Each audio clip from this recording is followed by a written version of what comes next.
Evangelho de Jesus Cristo, segundo escreveu Mateus, capítulo 22, versículo de número 34 até o versículo 40.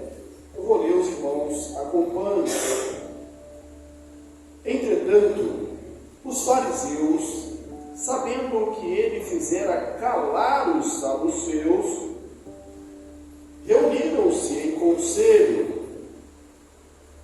e um deles, intérprete da lei, experimentando, lhe perguntou: Mestre, qual é o maior mandamento da lei? Respondeu-lhe Jesus: Amarás o Senhor teu Deus de todo o teu coração, de toda a tua alma, de todo o teu entendimento. Este é o grande e primeiro mandamento. O segundo, semelhante a este, é: amarás o teu próximo como a ti mesmo. Esses dois mandamentos dependem toda a lei dos profetas. Sentai-vos, irmãos. Esse é um texto bastante conhecido da palavra de Deus. É o resumo dos mandamentos que devem estar bem firmados no nosso coração, na nossa vida. Amar a Deus acima de todas as coisas e amar ao nosso próximo como a nós mesmos. O contexto desse texto que nós estamos hoje analisando é uma série de perguntas que os fariseus, os escribas, os saduceus, os herodianos fazem, colocando Jesus em prova, tentando derrubar Jesus, tentando pegá-lo em alguma palavra.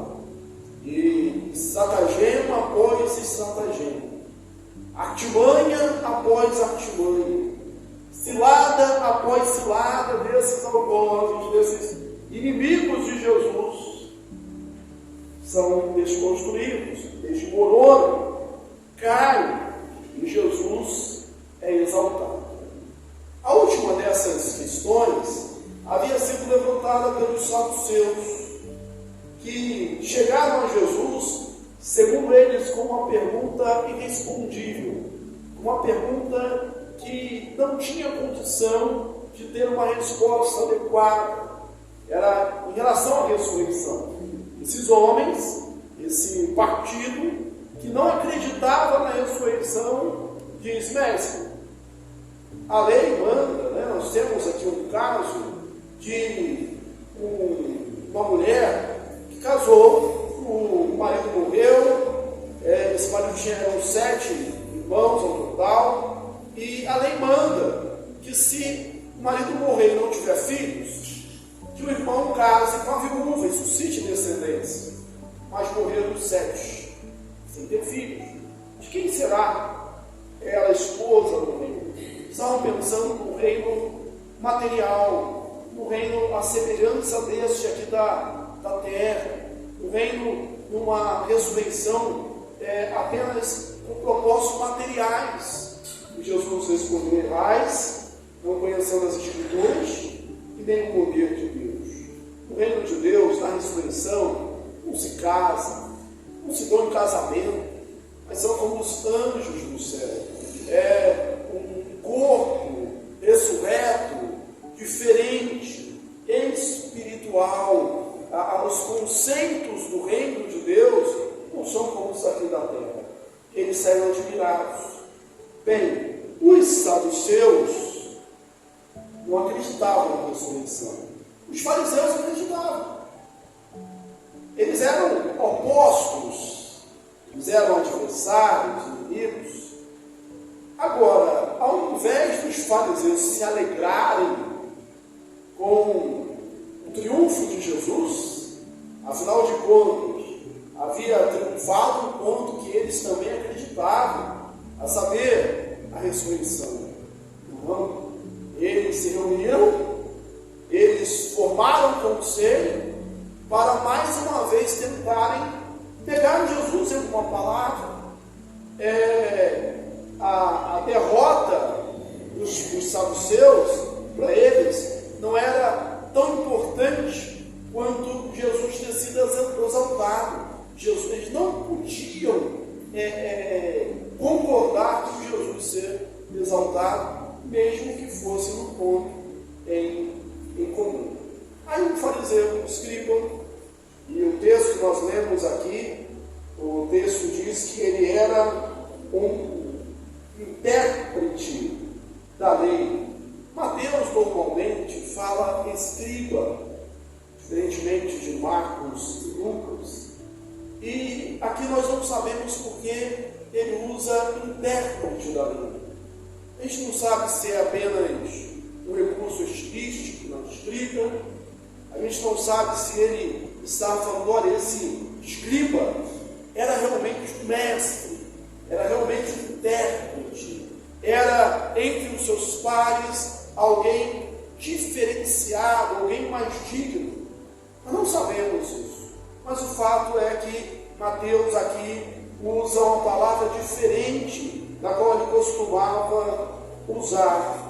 Ele chega diante de Jesus e faz uma pergunta: mestre, qual é o grande mandamento da lei? O Evangelho de Mateus dá-nos a ideia, de que eles estavam ainda querendo pegar Jesus em palavras, nos reunir e mandar esse homem.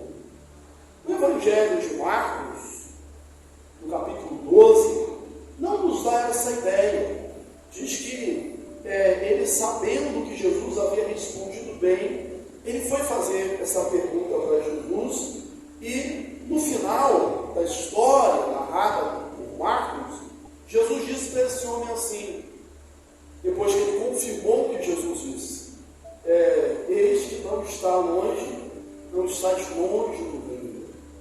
Então, nós não sabemos se foi mais uma tentativa de colocar Jesus em prova, ou foi uma pergunta sincera. Mas o fato é que a resposta que nós temos, que as palavras de Jesus, devem hoje nortear o nosso coração.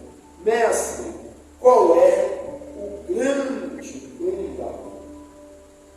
Qual era a intenção disso? Se pegar Jesus em palavra, qualquer mandamento que Jesus citasse como maior, e olha que essa era uma discussão frequente entre os doutores da lei. Eles queriam saber qual mandamento era mais leve, mais pesado, mais importante ou menos importante, aquele que tinha mais relevância, que tinha menos relevância. Alguns diziam, as ofertas, os sacrifícios são os mais importantes, leis em relação aos sacrifícios. Outros diziam, não, os mandamentos mais importantes são aqueles que dizem respeito ao sábado do Senhor. Outros ainda diziam, não, o mandamento mais importante é aquele que tem a ver com a circuncisão. E havia essa tendência entre eles. Lá em Êxodo, capítulo 20, nós temos o decálogo, nós temos os 10 mandamentos, e você sabe quais são. Não terás outros deuses diante de mim, não farás para ti imagens de esculturas, não invocarás o nome do Senhor teu Deus em vão, guarda o dia de sábado para o santificar, honra teu pai e tua mãe, não matarás, não adulterarás, não furtarás, não dirás falso testemunho contra o teu próximo, não cobiçarás. E aí você pode parar e perguntar, será que eles estão perguntando qual desses é o maior dos mandamentos? Irmãos, os fariseus haviam feito uma relação, uma ampliação de leis, e havia, segundo os estudiosos, cerca de 613 mandamentos que eles deviam observar. 613 mandamentos. Qual desses mandamentos é o maior? Se ele respondesse um, a ideia deles era: então você rejeita os outros. Se você está falando que eles são mais importantes, você despreza os demais mandamentos, você está blasfemando. Poderiam querer condená-los dessa forma. Mas Jesus responde de maneira magistral. Jesus responde, não algo novo. Jesus não tirou essa resposta da cabeça dele. Às vezes nós pensamos que as respostas mais sábias, que os princípios mais sábios, são aquelas coisas novas. Existe um anseio das pessoas por coisas novas, não quer novidades. Jesus respondeu de forma sábia, de forma a cativar o interesse, o respeito, a admiração de todos, usando coisas antigas, bem simples. A palavra de Deus, que é sempre viva e eficaz, que é sempre oportuna, que é sempre verdadeira. Ele disse: amarás ao Senhor teu Deus de todo o teu coração, de toda a tua alma, de toda a tua força, de todo o teu entendimento. Este é o primeiro grande mandamento. Nesse mandamento, Jesus resume a primeira tábua da lei. Os mandamentos lá do Decálogo, em referência, fazendo alusão a Deus.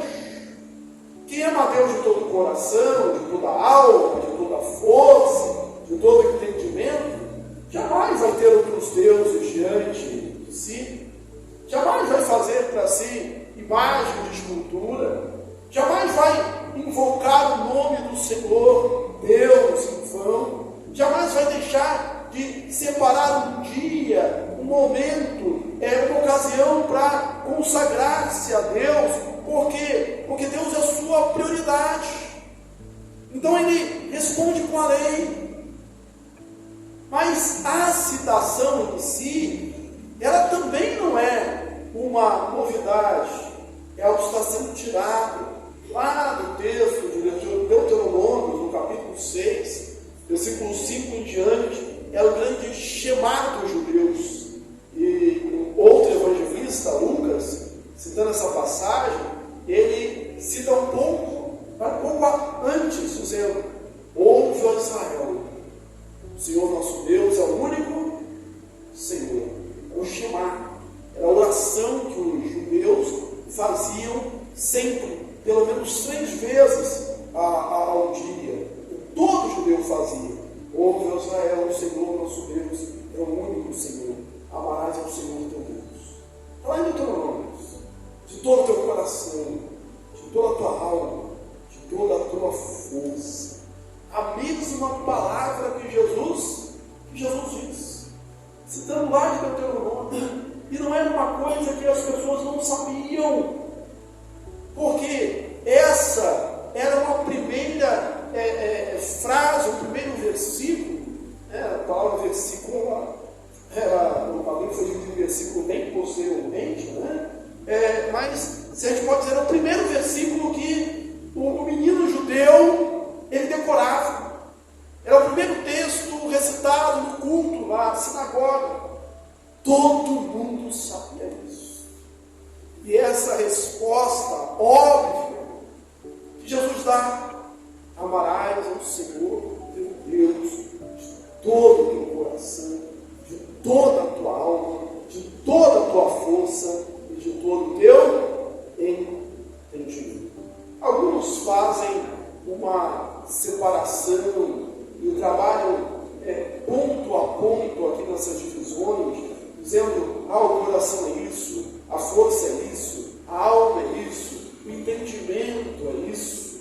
Mas eu creio que, apesar de tudo isso ser verdadeiro, o mais importante é a gente pensar nessas palavras que vêm antes, que é toda, tudo, ou seja, é plenitude, é totalidade,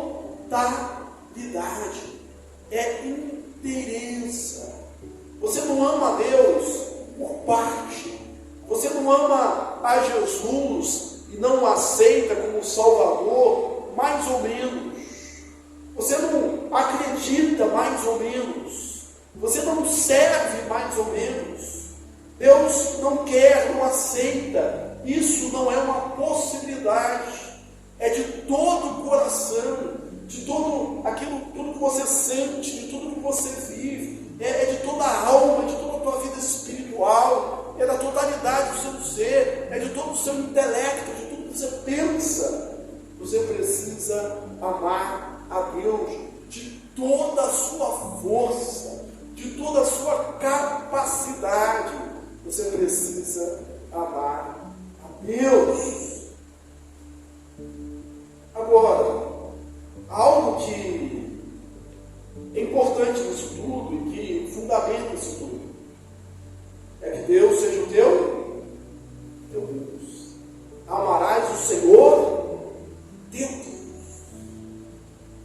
Deus de Israel, Deus que enviou Jesus, o Deus Criador da terra, o único Deus vivo e verdadeiro. Ele é de fato o teu Deus.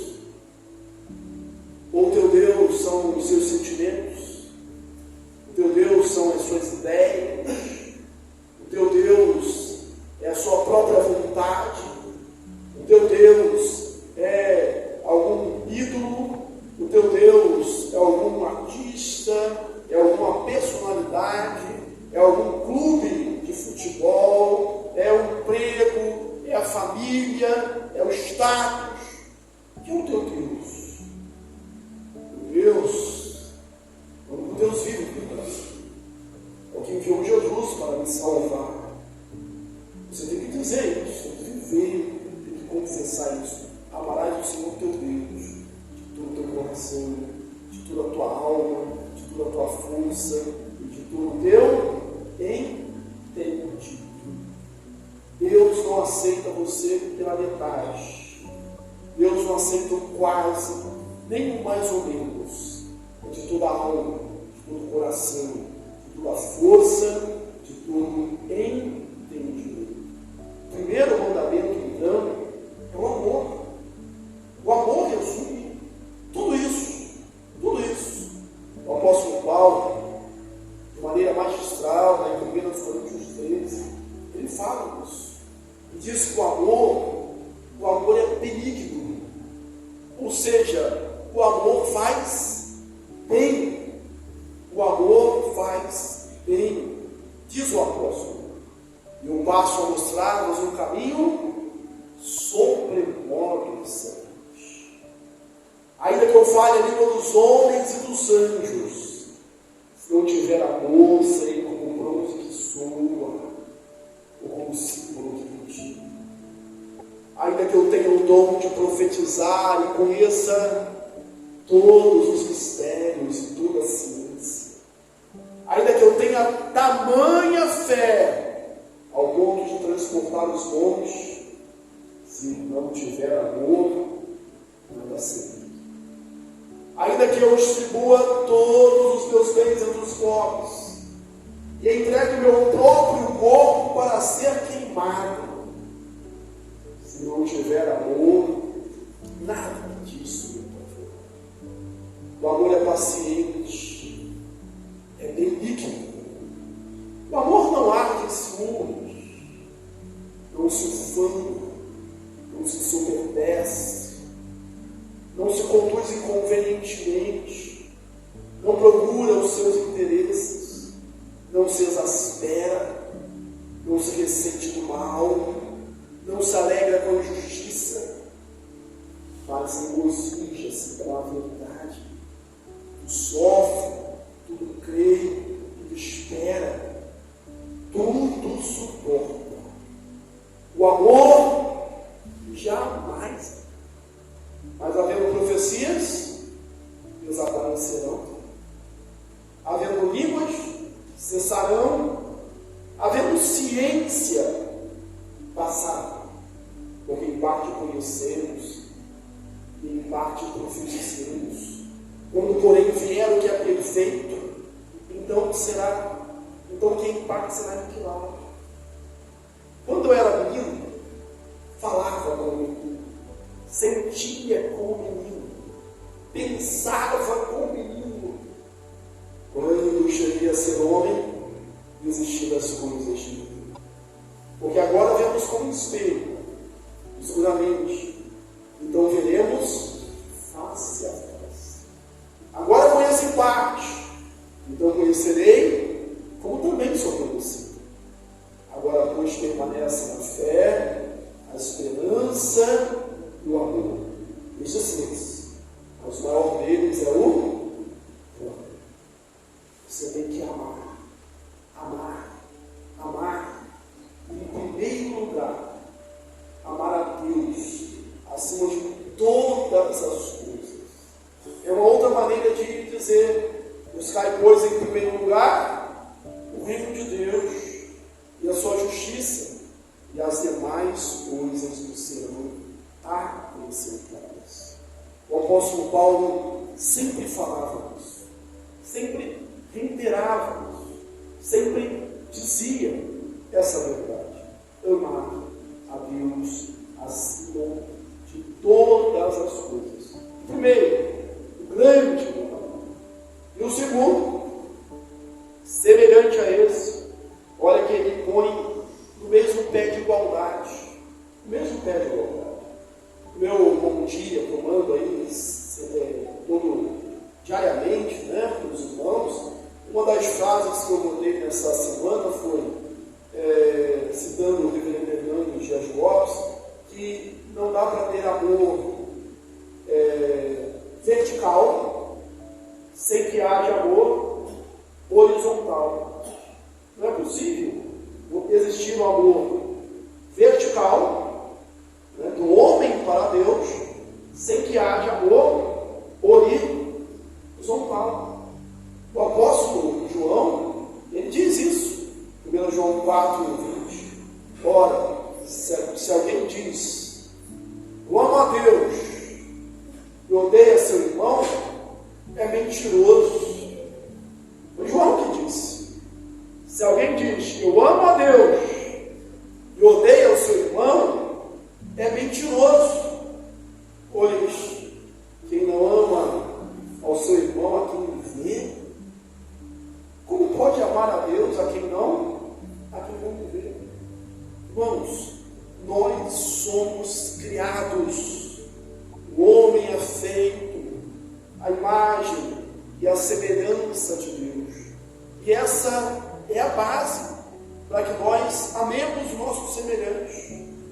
Saber que ele não é uma composição, uma explosão química, biológica, apenas um amontoado de coisas da ciência, mas é alguém que foi criado à imagem e semelhança de Deus. E, de igual modo, lembrar que nós amamos não é porque o outro mereça simplesmente. Nós amamos porque nós recebemos um mandamento de amar. Amar uns aos outros, amados. Amemos uns aos outros. O amor é de Deus. E quem não ama, não conhece a Deus, porque Deus é amor. Então, amemos. Amar próximo. O apóstolo Paulo falou aos Romanos, no capítulo 13, versículo 8 ao 10, e ele diz algo interessante. Eu não sei se você deve alguma coisa, se você deve alguém, mas ele diz: a ninguém fiquei devendo coisa alguma.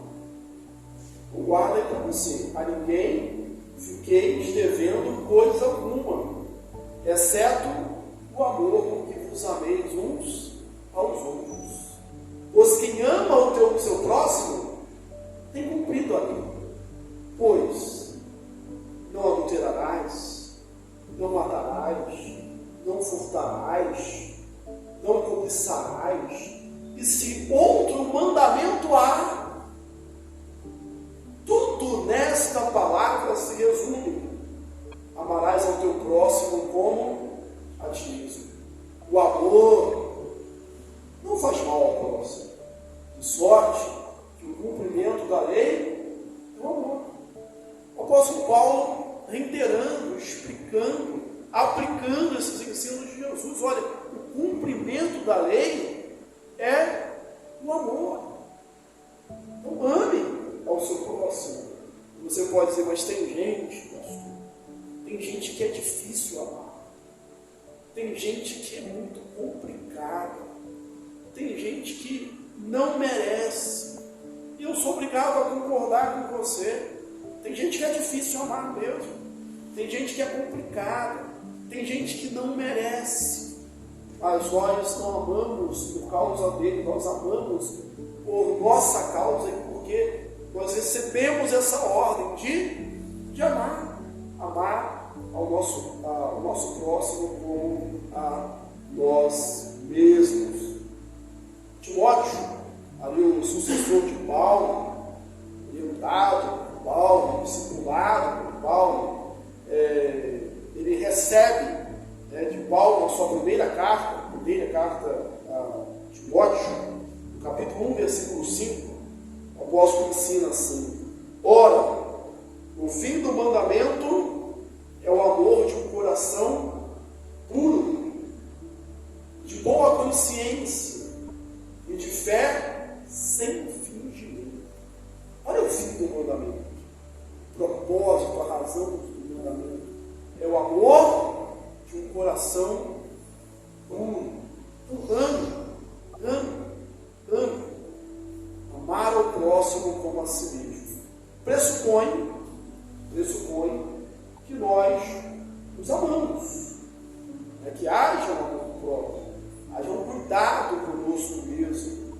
A verdade é que existe um tipo de amor próprio que é destrutivo, que é narcisista, que não faz bem. Mas Deus nos criou, nós somos templo do Espírito Santo e nós cuidamos a gente.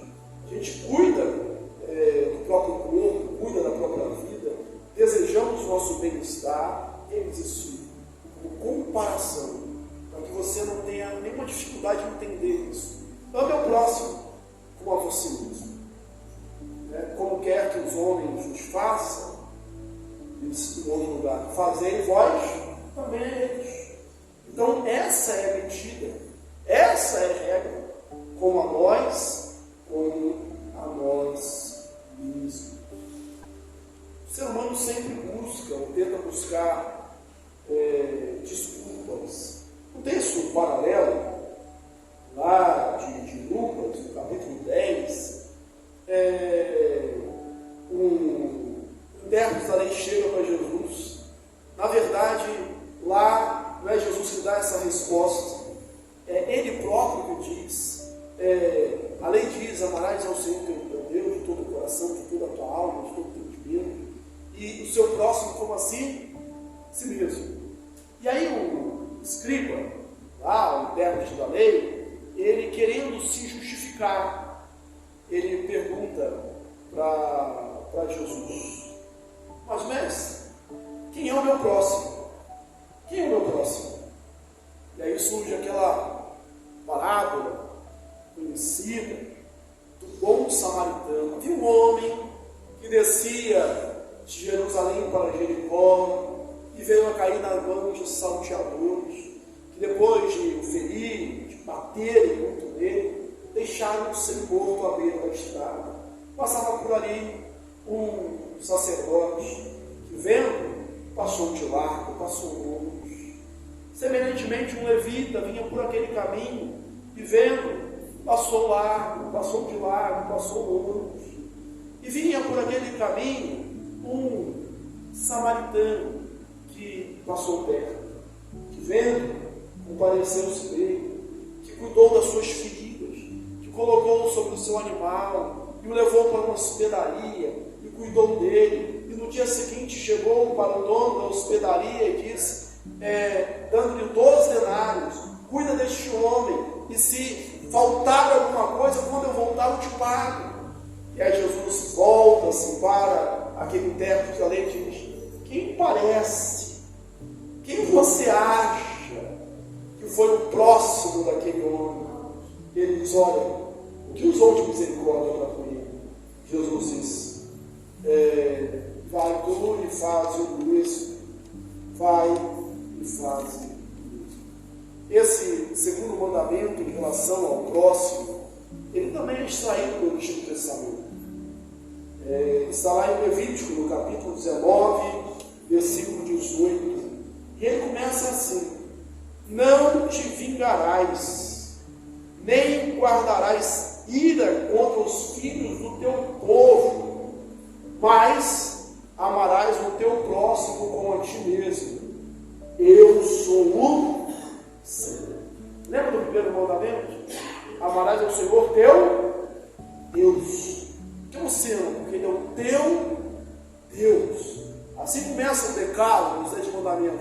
Eu sou o Senhor teu Deus. Eu te tirei da casa do Egito, da terra do Egito, da casa da servidão. Aqui ele pergunta: eu sou o Senhor.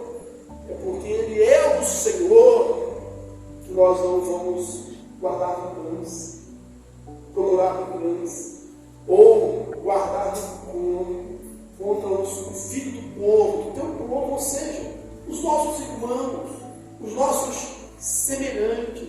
Você não vai guardar. É a ordem do Senhor. A palavra de Deus vai dizer assim: que não haja em vós nenhuma raiz de amargura. É necessário que não haja uma raiz de amargura, que portanto vai prejudicar a nossa vida. A gente vai guardando as coisas no coração, vai guardando, vai planejando, vai maquinando, vai sonhando com a vingança e diz: olha, aguarde, quando a nossa orientação dada pelo Senhor é perdoar 70 vezes 7. A única vez que na oração do Pai Nosso há uma condição é justamente quando fala do perdão. Pois, se não perdoardes os vossos devedores, nem tampouco o vosso Pai Celeste vos perdoará. Pai, perdoa os nossos pecados, as nossas dívidas, como nós perdoamos aqueles que nos devem. Ora, não guarde rancor, não guarde ódio, não mantenha ira no coração. Lembra do salmista? Deixa a ira, abandone o furor, não te impaciente, certamente isso acabará. Você está também diante de Jesus, como intérprete da lei. Mas talvez esteja perguntando: o que eu tenho que fazer? Como eu devo proceder? Qual é a norma de convivência entre os irmãos na igreja? Qual deve ser a minha conduta? E Jesus não se olvida de responder aquelas perguntas óbvias. Pensa num professor que ouve toda vez as perguntas que são óbvias a resposta, mas ele responde a si mesmo, e ele continua te respondendo. Olha, você quer guardar a lei, os profetas? Você quer guardar todo o mandamento? Você quer ser perfeito? Você quer ser completo? Você quer ser santo? Você quer agradar de fato a Deus?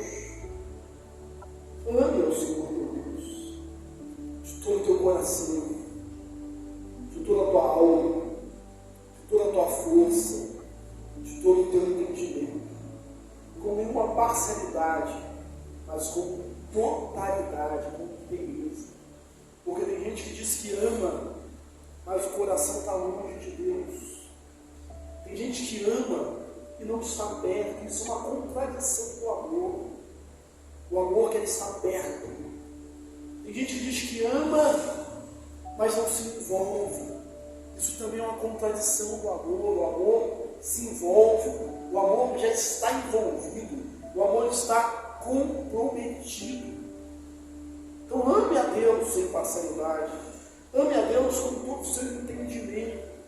A gente diz que ama, mas não pensa no momento sequer. É outra contradição do amor. Quando a gente ama, a gente pensa. A pessoa está no nosso entendimento, está ali na nossa mente. Então ame ao Senhor, teu Deus, com todo o teu coração, com toda a tua alma, com toda a tua força e com todo o teu entendimento. E ame ao teu próximo como a você mesmo. E olha como o Senhor termina esse texto. Disso, desses dois mandamentos, depende toda a lei dos profetas. Eles são os alicerces, são as bases. Se você tirar isso, todo o restante cai. Todo o resto desmorona. Todo o resto não vale nada. Talvez todo o esforço que você faz, toda a sua religiosidade, toda a sua força de vontade, todas as suas obras desmoronam se você não fizer isso. Porque deles, disse Jesus, depende toda a lei dos profetas. Você pode dizer, você pode repetir comigo hoje, fazer aqui um compromisso, um voto simples, repetindo assim: eu quero, ou eu vou amar ao Senhor meu Deus de todo o meu coração. Vamos falar juntos? Você pode falar? Eu vou amar o Senhor meu Deus de todo o meu coração, de toda a minha alma, de toda a minha força, de todo o meu entendimento. Eu vou amar o meu próximo como a mim mesmo. E como nós dependemos da graça, nós precisamos responder e repetir no final, dizendo que Deus me ajude, que Deus me capacite. Porque se eu não fizer isso, todo o resto será vão, tudo estará perdido. Deus te abençoe, rica e abundantemente. Amém.